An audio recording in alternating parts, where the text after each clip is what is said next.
Welcome to KN TV. మళ్ళీ తెరపైకి మోడీ డిగ్రీల వివాదం. ఇటీవల భారత ప్రధాన న్యాయమూర్తి యువతను ఉద్దేశించి కాక్రోచెస్ అదే జిల్ల పురుగులు అని చెప్పేసి ఒక మాట సంభవించారు కదా. దానికి సంబంధించిన వెల్లువెత్తిన నిరసనల గురించి మనం ప్రత్యేకంగా చెప్పాల్సిన అవసరం లేదు. ఎంత దారుణంగా జరిగింది సోషల్ మీడియాలో, యూత్ అందరూ ఎంత ఉద్రేకానికి లోనయ్యారు, ఎంత ట్రోల్ చేశారో అందరికీ తెలుసు.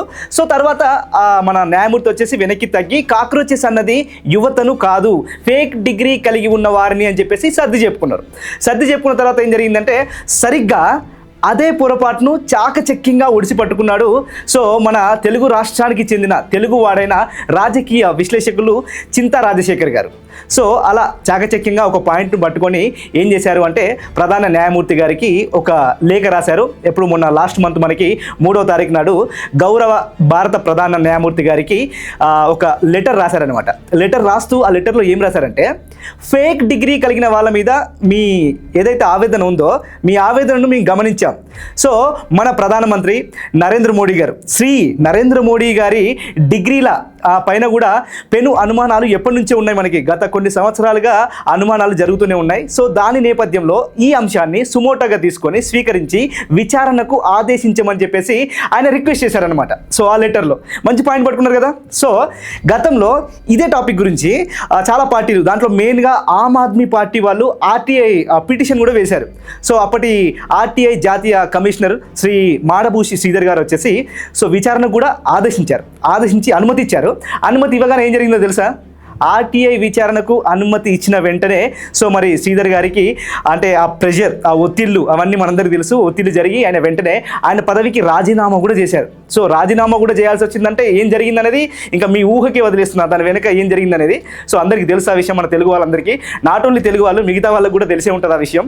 సో ఆర్టీఐ ఆ పిటిషన్ విచారణకు అనుమతి ఇచ్చిన వెంటనే మన గౌరవ ప్రధానమంత్రి నరేంద్ర మోడీ గారు ఏం చేశారంటే వెంటనే ఢిల్లీకి వెళ్ళి ఆ హైకోర్టుని సంప్రదించి ఆశ్రయించి సో మరి ఈ కేసుకు సంబంధించి అంటే ఈ విద్యార్హత అనేది అంటే నార్మల్గా అందరికి చెప్పేది కాదు, అది వ్యక్తిగత సమాచారం అని చెప్పేసి ఈ ఆర్టీఐ చట్ట ప్రకారం ఈ వ్యక్తిగత సమాచారాన్ని అందరికీ చెప్పకూడదు అని చెప్పేసి, అడిగే అవకాశం లేదు అని చెప్పేసి ఢిల్లీ హైకోర్టులో ఈ ఆర్టీఐ పిటిషన్ గురించి చర్చించి కొట్టివేపించారనమాట. మొత్తానికి ఆ కేసు అక్కడితోటి క్లోజ్ అయిపోయింది. అందరూ కూడా మన ప్రధానమంత్రి నరేంద్ర మోడీ గారి డిగ్రీల వివాదం కూడా ముగిసిన అధ్యయనం అని చెప్పేసి పక్కన పెట్టేసిన తర్వాత అయితే అందరూ పక్కన పెట్టేశారు. కానీ మన రాజకీయ విశ్లేషకుడు చింతా రాజశేఖర్ గారు సో దాన్ని వదిలిపెట్టలేదన్నమాట. అందరూ పక్కన పెట్టేసిన దాన్ని మళ్ళీ అందరు చేతులు ఎత్తేశారు. కానీ ఈయన మాత్రం పక్కన పెట్టిన ఆ వివాదాన్ని పరిశోధించి నరేంద్ర మోడీ గారి డిగ్రీల గురించి సో ఏదైతే ఈ అంశం ఉందో అంటే ఈ తిరుగులేని కొత్త ఒక పాయింట్ పట్టుకున్నాడు. ఆ కొత్త పాయింట్ ఏంటి అంటే సో చాలా అంటే నిజంగా ఈ పాయింట్ విన్నాక ప్రతి ఒక్కరికి కూడా అదే కరెక్టే కదా ఇది అనిపిస్తుంది, 100% అనిపిస్తుంది. ఎందుకంటే మన చింతా రాజశేఖర్ గారు మొన్న లాస్ట్ మంత్ మనకి 3వ తారీఖు మన భారత ప్రధాన న్యాయమూర్తి గారికి ఒక లేఖ రాశారు.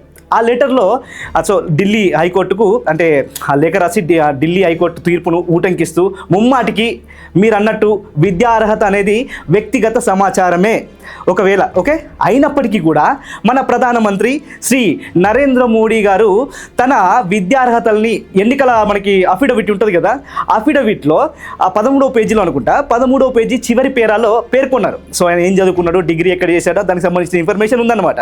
సో ఎన్నికల సంఘం ఆ వివరాలన్నీ ఈ క్యాండిడేట్ అఫిడవిట్ సో అనే ఆ ఎన్నికల సంఘం మరి ఇప్పుడు అంటే అఫిడవిట్ ఎన్నికల సంఘం అంటే అందరూ చూసేది కదా, ఆ ఫోటోలో పెడితే అందరికీ కనిపిస్తుంది. సో ఇది గోప్యతగా ఉంచాలి, ఎవరికి కనిపించదు అన్నప్పుడు అలా ఎలా పెట్టారు? అలా పొందుపరిచిన పిదప నరేంద్ర మోడీ గారి డిగ్రీలు ఏమాత్రం వ్యక్తిగత సమాచారం కాబోవు అని చెప్పేసి క్లియర్గా చెప్పేశారు. 100% అవి సార్వజనిక సమాచారమే అవుతుంది, వ్యక్తిగత సమాచారం ఎలా అవుతుంది? ఇదే క్వశ్చన్ని మన రాజశేఖర్ గారు వచ్చేసి లెటర్లో ఆ లేఖలో రాశానన్నమాట. డిగ్రీలపై విచారణకు ఆదేశించాలి, నరేంద్ర మోడీ గారి డిగ్రీలపై విచారణకు ఆదేశించాలని చెప్పేసి రిక్వెస్ట్ చేశారనమాట లెటర్లో. సో అండ్ అది కాకుండా మనం అబ్జర్వ్ చేసినట్టయితే ఈ మధ్యకాలంలో మనకి మధ్యప్రదేశ్కి చెందిన కుమారి మీనాక్షి నటరాజన్ గారు మన తెలంగాణకు సంబంధించిన కాంగ్రెస్ ఇన్ఛార్జ్ కూడా ఆవిడ సో రాజ్యసభ సీటు కోసం ఎలక్షన్స్ కోసం పోటీ చేసింది. సో ఆవిడ అఫిడవిట్లో వచ్చేసి ఈ తెలంగాణలో ఒక చిన్న కేసు నమోదైందనమాట. ఆ కేసు గురించి ఆ అఫిడవిట్లో రాయలేదు. సో అందుకని చెప్పేసి రాయలేదనే ఒక నెపంతో నామినేషన్ని తిరస్కరించారు. సో మరి ఆ ఎన్నికల్లో పాపం ఆవిడ పోటీ చేయలేదు. సో బీజేపీ లబ్ధి పొందింది అక్కడ. అంటే మన ప్రధానమంత్రి నరేంద్ర మోడీ గారు కావచ్చు, ఆయన డిగ్రీపై దశాబ్దాల కాలంగా ఈ కొనసాగుతున్న చర్చ కావచ్చు, ఇవన్నీ మాత్రం పట్టించుకోవట్లేదు.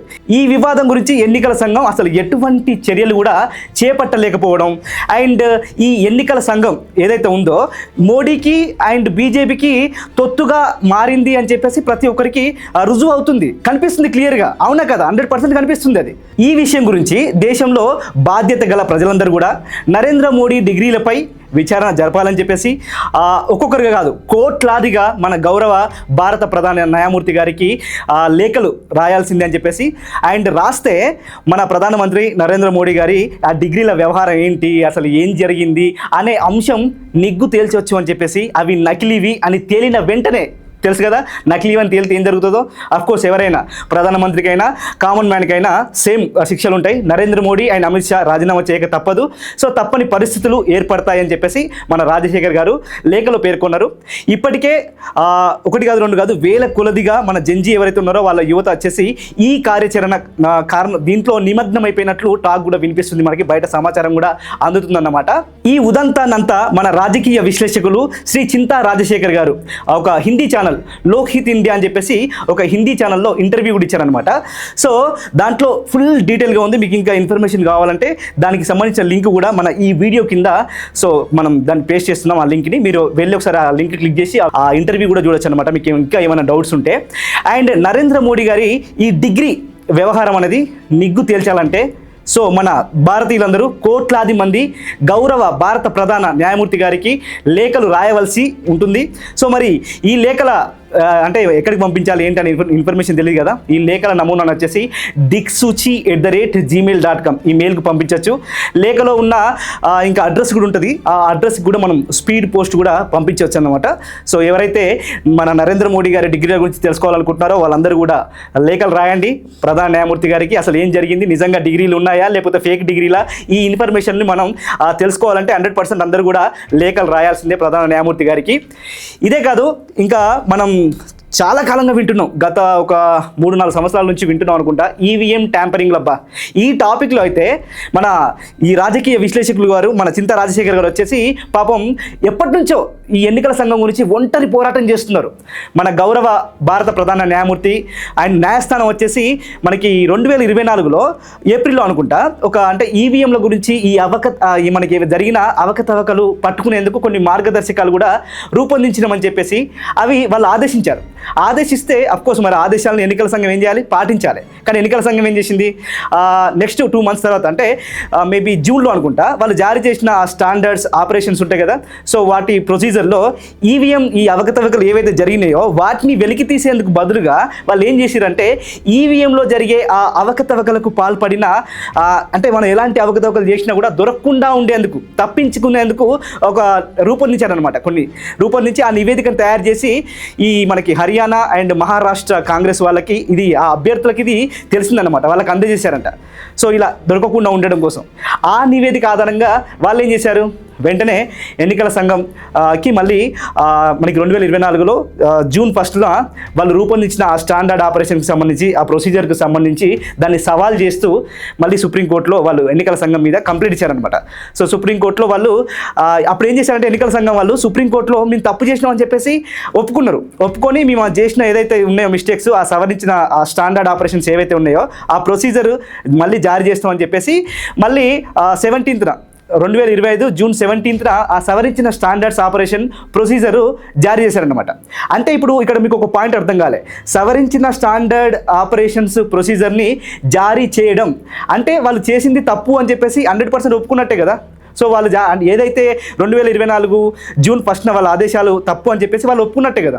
ఎన్నికల సంఘం 100% మేము తప్పు చేసినాం అని చెప్పేసి ఒప్పుకున్నారు, సుప్రీంకోర్టులోనే ఒప్పుకున్నారు, అంగీకరించారు. అలా చింతా రాజశేఖర్ గారు సుప్రీంకోర్టులో ఎన్నికల సంఘం మెడలు వంచారని చెప్పేసి మనం మాట్లాడుకోవచ్చు, మనకు అది కనిపిస్తుంది విత్ ప్రూఫ్స్తో, అవునా కదా. అయితే ఎన్నికల సంఘం వాళ్ళు తెలుసు కదా వాళ్ళ తెలివి ఎలా ఉంటుందో, తెలివిగా వాళ్ళు సవరించిన ఆ స్టాండర్డ్ ఆపరేషన్స్ ప్రొసీజర్ అంటే ఆ ప్రొసీజర్లో అభ్యంతరం చెప్పిన ఒక 9 టాపిక్స్ ఉంటాయి, 9 అంశాలు ఉండే. వాటిల్లో ఒక 4 మెయిన్ ఇంపార్టెంట్ 4 కీలకమైన లోపాలు మాత్రమే అంటే వాటిని సవరించకుండా ఏం చేశారంటే యథాతథంగా కొనసాగించేశారన్నమాట. ఇప్పుడు అంటే మొన్న 2025లో జూన్ 17న ఆ ఆదేశాల్లోని అవకతవకలని సవాల్ చేస్తూ బ్యాలెట్ పేపర్ ఎన్నికలు తథ్యం అంటే మనం దాన్ని సవాల్ చేస్తే మనకు బ్యాలెట్ పేపర్ ఎన్నికలు 100% వస్తాయని చెప్పేసి మన చింతా రాజశేఖర్ గారు చాలా ఇంటర్వ్యూస్లో చెప్తూనే ఉన్నారు, ఇంకా చెప్తూనే ఉన్నారనమాట.